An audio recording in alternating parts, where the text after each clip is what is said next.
ছাত্রদের এই আন্দোলনে শুধু সমর্থন নয়, সব রকমের সহযোগিতা করবে বিএনপি। একই সঙ্গে দেশবাসীকে এই আন্দোলনে শামিল হবার আহ্বান জানিয়েছেন বিএনপির মহাসচিব মির্জা ফখরুল ইসলাম আলমগীর। দুপুরে কারাগারে থাকা দলের দুই স্থায়ী কমিটির সদস্যের পরিবারের সঙ্গে দেখা করে একথা বলেন মির্জা ফখরুল। বলেন, এবার তরুণরা জেগে উঠেছে, তাদের আন্দোলন পরাজিত হওয়ার কোনো সুযোগ নেই। ছাত্রদের আন্দোলন এখন বিজয়ের দ্বারপ্রান্তে।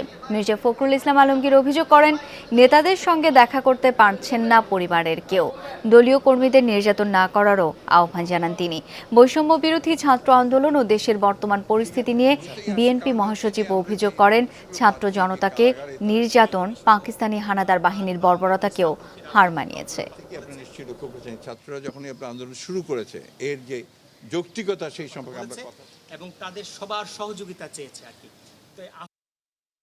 যে ছাত্রদের এই যৌক্তিক আন্দোলন, এই আন্দোলনে আমাদের শুধু সমর্থন নয়, আমাদের সর্ব রকমের সহযোগিতা সমর্থন তাদের সঙ্গে থাকবে।